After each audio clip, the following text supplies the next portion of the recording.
और इसमें भी देखिए, ये वाले केस में भी, सुनहरी मस्जिद के केस में भी कोई केस डालने की ज़रूरत नहीं थी अभी। बिल्कुल बिना तैयारी के, बिना जो इंडियन एक्सप्रेस की मैंने खबर पढ़ी, स्टे तो कोई है ही नहीं।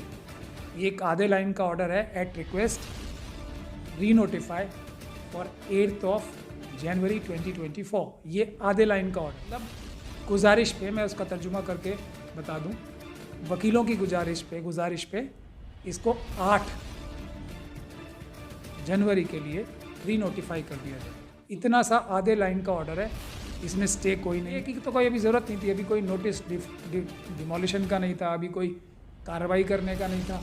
अभी तो सिर्फ ये पूछा जा रहा था पब्लिक ओपिनियन जो पूरी कम्युनिटी के साथ किया जा रहा है, किस वजह से किया जा रहा है। हम लोग बार बार बोल रहे हैं, जब तक इन तंजीमों के और इन इंडिविजुअल्स के ख़िलाफ़ जो एक चारे की तरह इस्तेमाल कर रहे हैं मुस्लिम कम्युनिटी को अपनी ज़ाती मफाद के लिए, अपनी ज़ाती बढ़ाई के, जो उर्दू में तर्जुमा करके बता दिया कि गुजारिश पे इसको दोबारा लगा दिया जाए सुनवाई के लिए 8 तारीख को, 8 जनवरी को। ये है, कोर्ट कोई स्टे देती है तो उसमें लिखती है, till that time the operation of this advertisement will be stayed, या till this time no party will take any precipitative action, या till that time these proceedings are stayed. ये लिखा होता है। विक्टिम टूरिज्म एक कॉन्सेप्ट होता है, जहाँ कोई मजलूम होगा वहाँ गिद्ध पहुँच जाते हैं कि हम इसमें जाके जो इनकी जो मजलूमियत है उसको बेच सकें। जो ये खुद कह रहे हैं कि हम सारे केस जीतने के लिए लड़ते ही नहीं,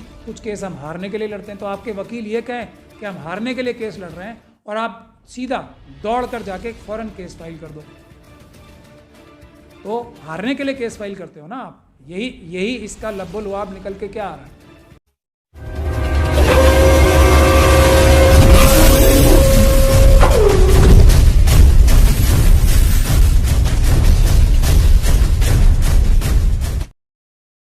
सुनहरी मस्जिद मामले में जो ऑर्डर जारी हुआ है कोर्ट की तरफ से, वो स्टे का ऑर्डर बताया जा रहा है, जबकि उसमें जो है अभी री नोटिफाई के लिए कहा गया है। किस तरह है ये पूरा मामला? आपने भी वो ऑर्डर देखा होगा, क्या है ये पूरा, क्योंकि ये भी एक मुद्दा बन गया है इसमें। आप देखिए, ये मुद्दा आज का मुद्दा नहीं है। बहुत सारे लोग और बहुत सारी तंजीमें जो मजलूम आवाम है उसके जज्बात से खेल कर, फ्रॉड करके एक रैकेट और धंधा चला रहे हैं, जिससे किसी भी इशू को, किसी भी मुद्दे को नुकसान होता है, फ़ायदा नहीं होता। लेकिन हाँ, इन तंजीमों को और इन जो इंडिविजुअल्स हैं उनको ज़रूर फ़ायदा हो जाता है, और इज्तिमाई तौर पे पूरी मुस्लिम कम्युनिटी का भी, दूसरी कमज़ोर कम्युनिटीज़ का भी नुकसान होता है। और ये लोग, मैं बार बार कहता हूँ, तो मेरी कोई ज़ाती लड़ाई नहीं है किसी से, लेकिन ये लोग सब आरएसएस के एजेंट्स हैं और ये आरएसएस के इशारे पे काम करते हैं सारे। कुछ लोग ऐसा बोलते हैं कि बाबरी मस्जिद का केस हम जीत गए और हमने करोड़ों रुपए खर्च किए बाबरी मस्जिद के केस को जीतने के लिए।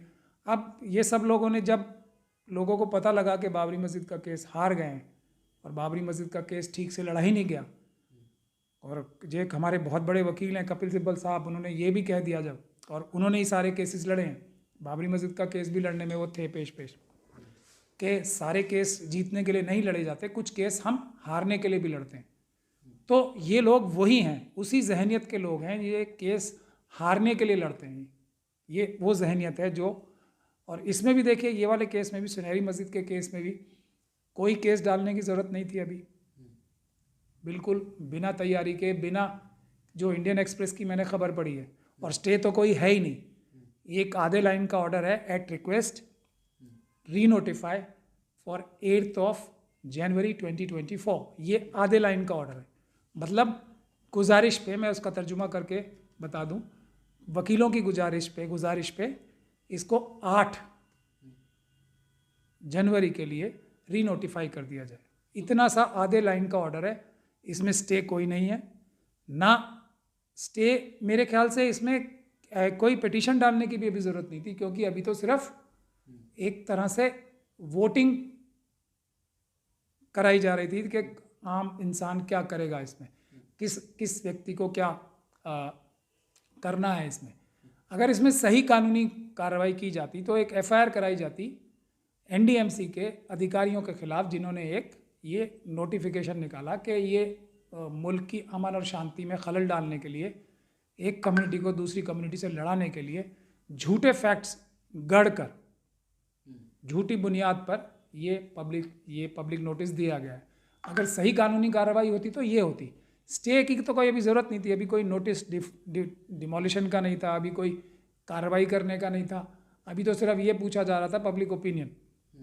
तो लेकिन अब सबसे पहले केस डालेंगे तो उसमें वाहवाही भी होगी। अब स्टे नहीं हुआ तो वाहवाही लेनी है किसी न तरीके से। तो ऐसा भी मुझे नज़र आ रहा है, बहुत जगह मुझे लोग बता रहे हैं कि बहुत सारे वीडियोस पे बहुत सारे लोगों ने बड़े शुक्रिया अदा किए हैं, बहुत सारी इनको मुबारकबाद मिली है एक तंजीम को और तारीफ़ें हो रही हैं उस तंजीम की। लेकिन ये है तो फ्रॉड ही, जो पूरी कम्युनिटी के साथ किया जा रहा है। किस वजह से किया जा रहा है हम लोग बार बार बोल रहे हैं, जब तक इन तंजीमों के और इन इंडिविजुअल्स के ख़िलाफ़ जो एक चारे की तरह इस्तेमाल कर रहे हैं मुस्लिम कम्युनिटी को अपनी ज़ाती मफाद के लिए, अपनी ज़ाती बढ़ाई के लिए, और उससे हर एक चीज़ का नुकसान कर रहे हैं, उनके ख़िलाफ़ जब तक आवाम उठ के खड़ी नहीं होगी, इन लोगों को इनको बेनकाब नहीं करेगी, ये इसी तरह नुकसान करते रहेंगे। अभी जैसे उसमें ऑर्डर में कहा गया है रीनोटिफाई, तो अगर स्टे लिया होता तो उसमें क्या लिखा होता, या इसको स्टे मान लिया जाता है, इसके क्या मायने हैं? नहीं, इसका मायने मैंने आपको तर्जुमा करके बता दिया, हिंदी जो उर्दू में तर्जुमा करके बता दिया कि गुजारिश पे इसको दोबारा लगा दिया जाए सुनवाई के लिए 8 तारीख को, 8 जनवरी को। ये है इसका मतलब, और यही मतलब है। अगर कोर्ट कोई स्टे देती है तो उसमें लिखती है till that time the operation of this advertisement will be stayed, या till this time no party will take any precipitative action, या till that time these proceedings are stayed, ये लिखा होता है। ऐसे सैकड़ों हज़ारों एग्जाम्पल्स आपको मिल जाएंगे। मैं लोगों से खुद भी गुजारिश करूंगा कि जाके, आजकल तो बहुत आसान है, वेबसाइट हाई कोर्ट की है, जज का नाम पता लग जाता है, केस के टाइटल से पता लग जाता है। केस अगर सुनहरी मस्जिद भी आप गूगल करके डालेंगे तो उसमें हाई कोर्ट का ऑर्डर भी आ जाएगा, ज़्यादातर चांस इसके ये हैं। आप खुद देखें ना, किसी की बात पे भरोसा मत करें जब तक उसको आप ठोक बजा के चेक ना कर लें, क्योंकि एक से बढ़कर एक मुनाफिक हमारे चारों तरफ बैठे हुए हैं जो घात लगा के बैठे हैं कि कैसे मजलूमों को, कैसे इनोसेंट लोगों को बेवकूफ़ बना के उनका नुकसान किया जाए। अब कुछ लोग इसी को जो है चैलेंज करने की बात कर रहे हैं। अगर कोई इस पे सही बात उठा रहा है, इस चीज़ को जानकारी लेकर सामने आ रहा है, तो उन लोगों के खिलाफ जो है कह रहे हैं कि हम इस पे एक्शन करेंगे। किसी की कोई औकात और हैसियत नहीं है। ऐसे जो मुनाफिक और डरपोक लोग होते हैं वो कभी ऐसा कदम कर ही नहीं पाएंगे, करेंगे ही नहीं, क्योंकि वो खुद झूठ की बुनियाद पे कर रहे होते हैं सारे काम। अगर वो करेंगे तो मैं उन्हें दावत देता हूँ कि ये काम वो करें, ताकि इस बात की तह तक हम जाएं कि कैसे किन किन लोगों ने मिलकर ये स्टे का झूठ बोला था, और किन किन लोग कौन कौन तंजीमी शक्ल में या दूसरी शक्लों में कौन कौन लोग इस बड़ी साजिश में शामिल हैं। तो हमें मौका मिलेगा इसकी इन्वेस्टिगेशन करने का। मैं तो दावत देता हूं कि अगर किसी के खिलाफ करेंगे, और अगर कोई ऐसा इंसान जिसके खिलाफ ये कोई कार्रवाई करते हैं मुझे वकील रखेगा, तो मैं तो बहुत खुश हो जाऊंगा इस काम से। एक्सप्रेस में मैं आप लोगों से ये भी कह रहा हूँ, जो पढ़े लिखे लोग हैं हम में से, इंडियन एक्सप्रेस की एक न्यूज़ आई है, उसने डिटेल में कवर किया है इसे। उसमें साफ तौर पे लिखा हुआ है कि ये जो लोकस है, ये एक जो मस्जिद के इमाम हैं उनके नाम से केस डाल दिया गया। ठीक है, तो कोर्ट ने ये बोला है खुले तौर पे, जो ऑब्जर्वेशन ओरल की है, जो मैंने इंडियन एक्सप्रेस में पढ़ी है अगले दिन के इंडियन एक्सप्रेस में, उसमें साफ लिखा है कि वक्फ बोर्ड ने क्यों ये केस नहीं किया, इमाम साहब का क्या लोकस। ये सवाल कोर्ट की तरफ से इंडियन एक्सप्रेस ने रिपोर्ट किया है। मैं वहाँ मौजूद नहीं था तो मैं इसकी गारंटी नहीं दे सकता था, लेकिन जैसे मैं उसका सोर्स बता रहा हूँ, मैंने इंडियन एक्सप्रेस की न्यूज़ में अगले दिन की पढ़ा है, तो ये लिखा हुआ है। तो अभी वक्फ बोर्ड ने अभी तक कोई कार्रवाई नहीं की, तो तरीका ये होता कि सभी लोग जाके, जो वक्फ बोर्ड के मेंबर्स हैं, जो चेयरमैन हैं, जो अभी चेयरमैन नहीं है ना वक्फ बोर्ड? नहीं, वो अभी ऑफिशिएटिंग चेयरमैन तो रहेंगे, उनसे जाके सवाल पूछते, उन मेंबर्स से जाके सवाल पूछते कि उन्होंने अब तक क्यों, जो अभी सिटिंग मेंबर्स हैं, बोर्ड कोई एकदम ख़त्म नहीं हो जाता है, जो सिटिंग मेंबर्स हैं अभी भी सिटिंग मेंबर्स, कुछ मेंबर्स रिटायर हो गए, कुछ मेंबर अभी भी मेंबर हैं, तो बोर्ड तो अभी जिंदा है ना, तो उन लोगों के घर जाके मुजाहरा करना चाहिए था कि तुम लोगों ने अभी तक केस क्यों नहीं फाइल किया वक्फ बोर्ड ने। अगर कोई कार्रवाई, मैं कह रहा हूँ केस फाइल करने की भी ज़रूरत नहीं थी, अगर कोई केस फाइल करता तो सबसे पहले वक्फ बोर्ड की जिम्मेदारी थी, उसको करना चाहिए था, लेकिन केस अभी फाइल नहीं करना था। दूसरा, वक्फ बोर्ड की जिम्मेदारी थी कि एनडीएमसी को एक चिट्ठी लिखते सख्त, वो नहीं की किसी मेंबर ने। वक्फ बोर्ड के मेंबर्स के खिलाफ जाके कार्रवाई करनी चाहिए आवाम को। आवाम जब तक बेदार नहीं होगी, हमारे सारे जो ओहदों पे बैठे हुए लोग हैं बेलगाम घोड़े की तरह हैं, अपना ज़ाती मफाद ही देखेंगे, कौम का मफाद या किसी इशू का मफाद या किसी कॉज का मफाद देखेंगे ही नहीं। ये एक सच्चाई है, इसको हम जितनी जल्दी समझ लेंगे उतना ज़्यादा अच्छा होगा।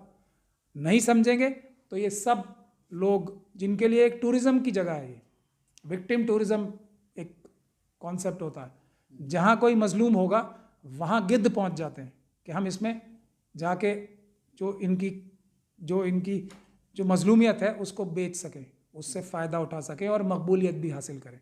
ऐसे लोगों को भी बेनकाब करना बहुत ज़रूरी है। ये लोगों को चाहिए जाके, जिन लोगों ने केस फाइल किया उस तंजीम से जाके ये तो पूछे कि तुमने केस क्या फाइल किया पहले और क्यों फाइल किया था। ये सबसे अहम सवाल है। और कौन सा ऐसा, अगर तुम इतने बड़े, तुम्हारे इतनी बड़ी तंजीमें हो, तुम्हें अगर इतनी परेशानी हो रही थी तो जाके वहाँ पे पीसफुल प्रोटेस्ट करो ना, वहाँ पे अपने कार्डर्स भेजो कि वो 5 वक्त की नमाज पढ़ें वहाँ पे जाके एनडीएमसी के बाहर प्रदर्शन करो कि तुमने क्यों गलत बुनियाद पर ये नोटिस शाया किया है। ये नहीं करेंगे क्योंकि ये आरएसएस के डायरेक्शंस नहीं है ना। आरएसएस के डायरेक्शंस तो ये है कि एक आधा अधूरा केस फाइल करो और वो हारो। 123 प्रॉपर्टी के बीच में ये प्रॉपर्टी है जो मस्जिद है, वो पहले से ही मुकदमा कोर्ट के अंदर है, चल रहा है, उसकी सुनवाई है। तो क्या लगता है, ज़रूरत नहीं थी जाने की या गलत किया जाकर के कोर्ट में? मैं वही तो कह रहा हूँ ना, पहले सोचे समझे। यहाँ तो होड़ लगी हुई है ना कि हमने पहले किया। एक तो आरएसएस ने इस तंजीम को चुना होगा कि आप ये काम पे आगे बढ़ो, क्योंकि आरएसएस के पास तो बहुत सारी तंजीमें हैं। दूसरा, वाहवाही मिलने का पूरा स्कोप है कि हमने केस फाइल कर दिया। केस फाइल करने से होता क्या है, आंखें बंद करके केस फाइल कर दिया और आप चैंपियंस बन गए। केस फाइल करने से क्या होगा ये बताएं पहले आप। केस ना फाइल करके जो आपके हाथ में चीज़ें वो तो कर लो पहले आप। पहले आपको जाके वहाँ पे पीसफुल प्रोटेस्ट करने चाहिए थे एनडीएमसी के बाहर। इतनी बड़ी तंजीम है, इतनी बड़ी बड़ी तंजीम है, क्यों नहीं किया एक आदमी ने भी प्रोटेस्ट?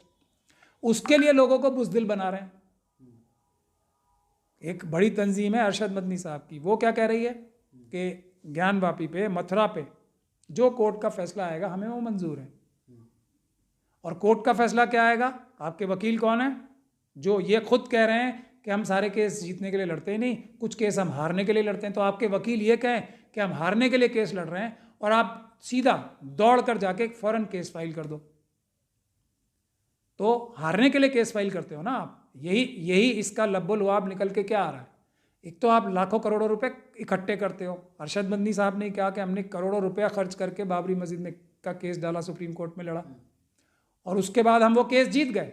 तो अगर बाबरी मस्जिद का केस जीत गए तो ऐसे ही सुनहरी मस्जिद का केस ये दूसरी तंजीम जीत जाएगी। बाकी जो तंजीमें लड़ रही हैं ये ज्ञानवापी की, वो भी जीत जाएंगी। हाँ, हम लोग मथुरा का केस लड़ रहे हैं, मथुरा की शाही ईदगाह का केस हम लोग लड़ रहे हैं। तो उसमें पूरी दुनिया देखेगी कि एक एक कदम पे पूरी ताकत से जद्दोजहद होगी, क्योंकि हम हारने के लिए केस नहीं लड़ रहे हैं, हम जीतने के लिए लड़ेंगे। अब आपकी तरफ से क्या कानूनी कुछ कार्रवाई रहेगी इसमें सुनहरी मस्जिद को लेकर? बिल्कुल रहेगी, वक्त आने पे मैं बताऊंगा अभी। लेकिन मैं आवाम के ऊपर सबसे ज़्यादा जिम्मेदारी डालता हूं कि जब तक अपने अंदर जो मुनाफिक हैं, जो आरएसएस के एजेंट हैं, और वो मुट्ठी भर हैं जो पूरी कम्युनिटी को ख़राब कर रहे हैं, पूरी कम्युनिटी को गलत लाइन पे डाल रहे हैं, पूरी कम्युनिटी के दिल में बुज़दिली घुसा रहे हैं।